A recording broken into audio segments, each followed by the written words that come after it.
On today's episode of Women of Impact, the incredibly awe-inspiring Sarah Jakes Roberts is here and sharing her darkest battles. I don't feel smart, I don't feel worthy, I don't feel valuable. This is my truth. And how her struggles of self-worth, value, and self-esteem when she fell pregnant at the young age of just 14. Whoa! I can remember saying, I can do better than this. I can do better than this.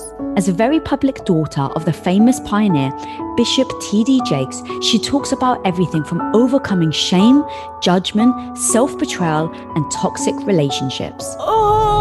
When we know that I am betraying myself to be in relationship with someone, then I have to ask myself, what am I receiving to them that is so valuable that I am willing to betray myself? A New York Times best-selling author of Women Evolve, she is here to be the most beautiful example that your past doesn't ever define your future. I need to let that sit. That was so powerful, girl. Welcome to Women of Impact with the ever-evolving powerhouse, Sarah Jakes Roberts.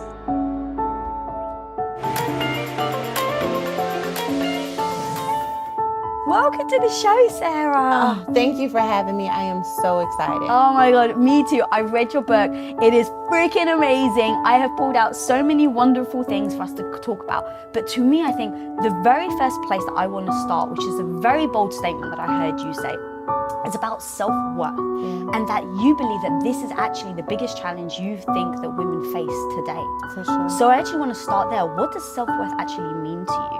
Oh, self-worth is my belief that I belong wherever I am, in whatever room or space that I'm in, and that I bring value to that space. That I'm not just there because someone else couldn't come, or I'm not just there because they didn't find someone better, but that I bring value no matter where I am. And I feel like so many times women go into a space wanting someone to validate their existence or for someone to give them validation and worth. And yet self-worth is believing in the value that I bring when I come into a room or space. Okay, that's amazing. So how on earth do you go from someone that doesn't have self-worth to being able to so freaking articulate what it means to you? Okay, so I am coming from someone who didn't believe that I had a lot of worth or value. And it was because of what I had gone through. I felt like because I'm a teen mom, because I'm a divorcee, because I dropped out of college, I am not as valuable as the person who doesn't have scars. It wasn't until I really began to examine my scars that I realized the wisdom, the ability for me to talk to different people in different spaces. My scars actually added to my value. It didn't subtract from my value. And so I began to learn that I can go into spaces that maybe other people couldn't go into. The only reason why I'm talking to you today is because of the very thing that I thought didn't give me value. The only reason why I'm able to connect with the women I've been blessed to connect with is because of the very thing that I thought took away from my value. But I do think that it takes confronting our scars, confronting our experiences, and gleaning the wisdom and the lessons and compassion connected to those moments in our life. Okay, so how then, or where do we even start, right? Because that is so beautiful and I completely agree. Sure. But take me back to that moment where, so you were 13, Yeah. full pregnant, and I'm sure everything you just said didn't feel real at that time, Absolutely right? not. So take me through that, how you managed to really keep going. Okay. And then how you started to pass through your mental, emotional state to be able to get to the point where you can now look back and say, I wouldn't be sitting here. Because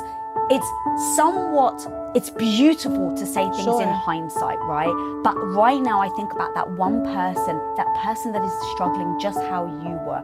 What are the things that we can say or that you can say that can really shake them to believe, hey, this is what you can do, I've done it too. So take me back to the very start, if you will. Okay, so I got pregnant at 13. I had my son at 14 years old. And I wish that I could tell you that I started healing and forgiving myself in that moment, but I didn't. I was so ashamed. I was so afraid that other people wouldn't see my worth or my value that I wanted to pile other things on top of that truth.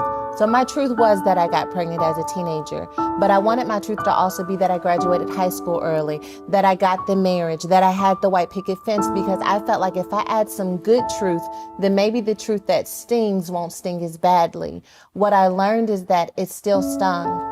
No matter what I tried to achieve, it still stung. No matter the marriage, the white picket fence, the achievements, it still stung. And so it wasn't until I did, as we do when we go to a doctor, and really started pinpointing, where does it hurt the most? What is it about this experience that hurts the most?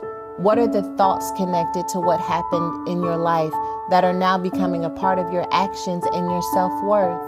And when I started thinking, well, okay, I don't think that I really deserve a good relationship. I don't think that I am as valuable or as smart as the woman beside me. People would tell me that I was smart growing up, and I was like, smart girls don't get pregnant at an early age. And so I had to really come to this space where I realized I don't feel smart, I don't feel worthy, I don't feel valuable. This is my truth.